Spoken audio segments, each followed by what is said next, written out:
Jika kita berpikir bahwa Sumanto adalah orang Indonesia pertama yang terekspos sebagai seorang kanibal atau pemakan daging manusia, ternyata jauh sebelum kasus kanibal Sumanto, pernah ada kasus serupa di Indonesia yang bahkan lebih mengerikan.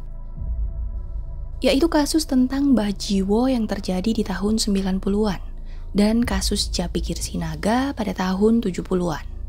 Untuk kasus Mbah Jiwo, saya pernah membahasnya di video lain. Jika berkenan, silahkan scroll sedikit ke bawah.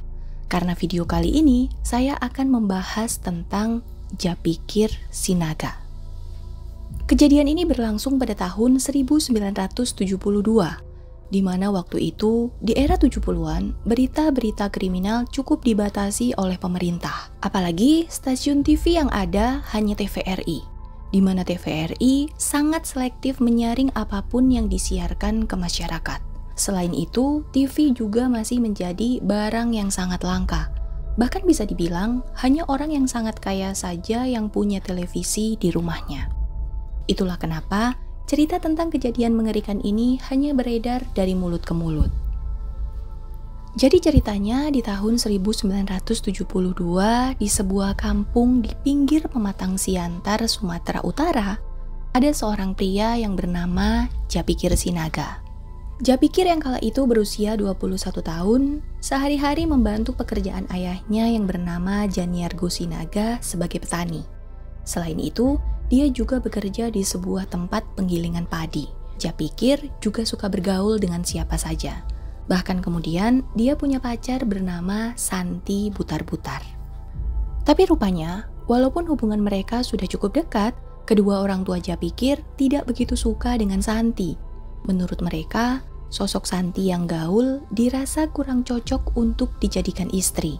Selain itu, sebenarnya Pak Jainardo ini sudah merencanakan untuk menjodohkan Japikir. Namun, Japikir yang sudah terlanjur mencintai Santi meneruskan hubungan itu. Walaupun akhirnya, seiring berjalannya waktu, hubungan mereka kandas. Tepatnya saat Japikir memutuskan untuk merantau ke kota.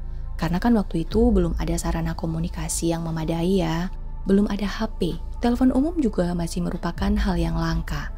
Jadi ya hubungan mereka seperti putus begitu saja. Tapi ternyata Japikir tidak lama berada di kota. Selain sulitnya mendapatkan pekerjaan yang pas, suasana kota dirasa kurang cocok untuk Japikir, sehingga dia pun memutuskan untuk balik lagi ke kampung halaman. Setibanya di kampung, tidak lama kemudian, Japikir segera dijodohkan dengan seorang perempuan pilihan ayahnya yang bernama Perpe Lumban Raja. Bahkan si gadis kalem itu juga sudah menerima lamaran kedua orang tua Japikir.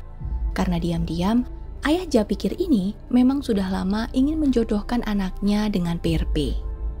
Dan namanya di kampung, cerita Japikir yang akan segera menikah sudah pasti tersiar dengan cepat, termasuk didengar oleh Santi sang mantan. Walaupun mereka telah putus, namun Santi rupanya tetap cemburu saat mendengar kalau Japikir mau menikah. Padahal selama Japikir merantau ke kota, dirinya juga sudah beberapa kali menjalin hubungan dengan pria lain. Santi ini sepertinya belum bisa move on, karena kan dulu mereka pacaran cukup lama ya, dan tidak berakhir menikah. Sedangkan dengan Perpe yang ibaratnya baru kenal, mereka justru mau langsung menikah.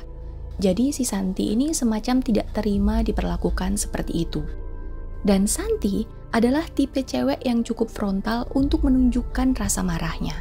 Sampai-sampai suatu hari dia mendatangi kedai tuak langganan Japikir untuk meluapkan amarahnya.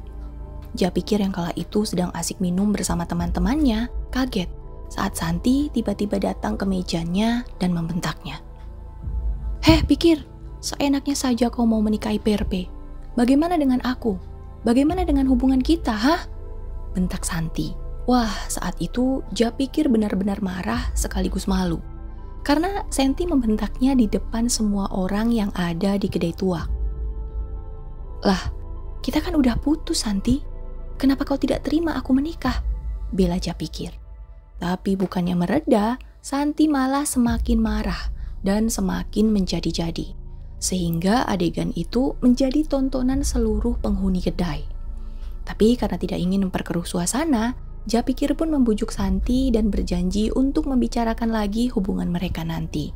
Hingga akhirnya setelah amarah Santi mereda, mereka pun pulang menuju rumah masing-masing. Tapi rupanya kejadian itu benar-benar membuat Japikir malu sekaligus marah. Sehingga sesampainya di rumah, dia pun menceritakan semua kelakuan Santi di kedai tuak kepada sang ayah.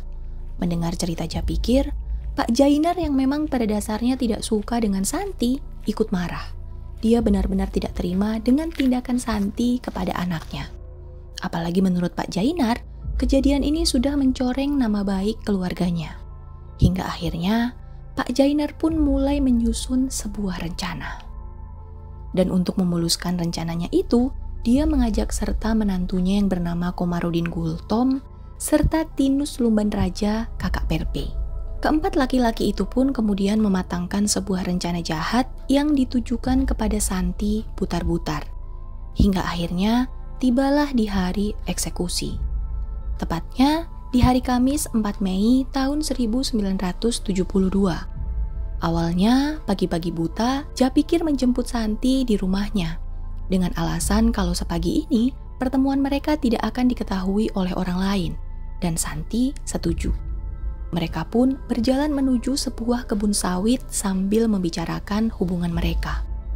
Sesampainya di tengah kebun, dengan nada sedih yang dibuat-buat, Japikir ini bilang kalau sebenarnya dia masih mencintai Santi. Tapi karena kedua orang tuanya tidak menyetujui hubungan mereka, dengan terpaksa, Japikir pun menuruti keinginan kedua orang tuanya untuk menikah dengan perempuan lain. Mendengar pengakuan Japikir, Santi pun cukup kaget dan juga sedih. Dia pun kemudian bilang kalau dirinya juga masih mencintai Japikir dan berharap menikah dengannya. Itulah kenapa dia merasa tidak terima saat mendengar Japikir akan menikah dengan gadis lain. Pokoknya setelah itu suasana di antara mereka sedih banget. Hingga akhirnya Japikir menawarkan untuk mati bersama saja jika mereka tidak bisa hidup bersama. Santi yang pada waktu itu sedang sedih mengiyakan ajakan Japikir dan tanpa ragu dia menawarkan untuk mati duluan. Mendengar itu, tanpa membuang waktu, Japikir langsung mengambil pelepah sawit dan menghantamkannya ke kepala Santi. Seketika, tubuh Santi jatuh ke tanah. Kamarudin dan Tinus yang sedari tadi sudah menunggu di sekitar ladang, segera menghampiri mereka dan membantu Japikir menyelesaikan rencana yang telah mereka susun. Setelah memastikan jika Santi tewas, mereka pun segera melanjutkan rencana kejinya. Sesuai perintah Pak Jainar ayah Japikir, mereka bertiga pun mengeluarkan pisau yang mereka bawa dan mulai mengambil bagian-bagian tubuh Santi yang telah Jainar tentukan, seperti bagian otak, telinga, mata, lidah, jantung, hati, rahim, dan juga bagian payudara. Potongan-potongan organ Santi ini kemudian mereka bungkus dan bawa pulang. Dengan sadis, mereka meninggalkan jasad Santi begitu saja di kebun sawit.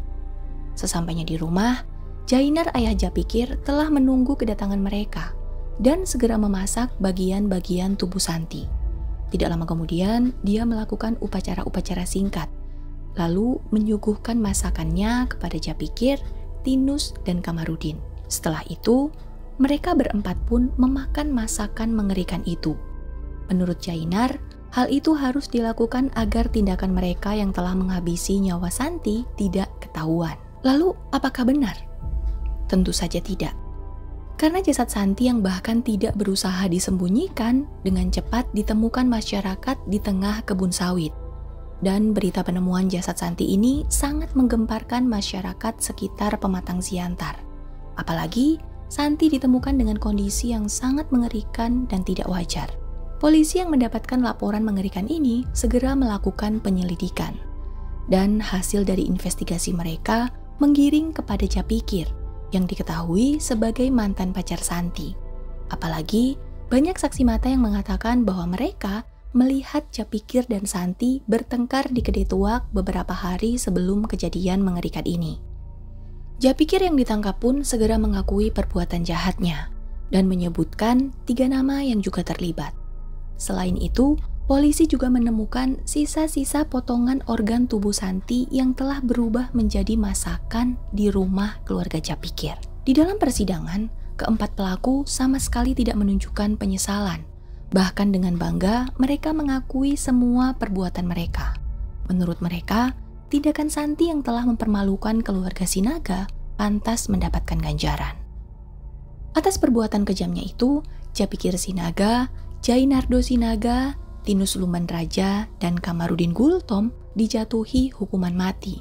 Tapi kemudian, hukuman itu diganti dengan hukuman penjara seumur hidup. Sementara itu, sejak Japikir dan ayahnya di penjara, ibu Japikir dan adik-adiknya yang malu memutuskan untuk pergi dari desa dan tinggal di pedalaman. Dan kasus pembunuhan yang diikuti dengan kanibalisme ini menjadi kasus pertama di masa Orde Baru. Barulah kemudian muncul kasus kanibalisme yang dilakukan oleh Mbah Jiwo di tahun 90-an dan Sumanto di tahun 2000-an. Di kasus Japikir ini, mereka membunuh lalu memakan korbannya dengan kondisi sehat secara kejiwaan. Selain itu, mereka melakukan tindakan keji ini dengan alasan agar tindakan tersebut tidak ketahuan. Kalau di kasus Mbah Jiwo, dia membunuh korbannya karena bisikan gaib yang diduga dipicu oleh kesehatan jiwanya yang terganggu, sehingga tanpa sadar dia menghabisi nyawa cucunya sendiri dan berniat memasaknya. Sedangkan dalam kasus Sumanto, dia tidak membunuh korbannya tapi menggali jasad yang telah dikubur lalu memakannya. Dan motif Sumanto melakukan hal gila ini adalah motif ekonomi. Jadi dia ingin makan daging tapi tidak punya uang. Selain itu, dia juga didiagnosa menderita gangguan jiwa. Terima kasih untuk yang sudah menonton dari awal hingga akhir. Makasih banget ya. Kalau kalian suka, silakan klik tombol like-nya. Dan jika kalian berkenan, tolong dukung saya dengan cara klik tombol subscribe channel ini. Sugeng Dalu!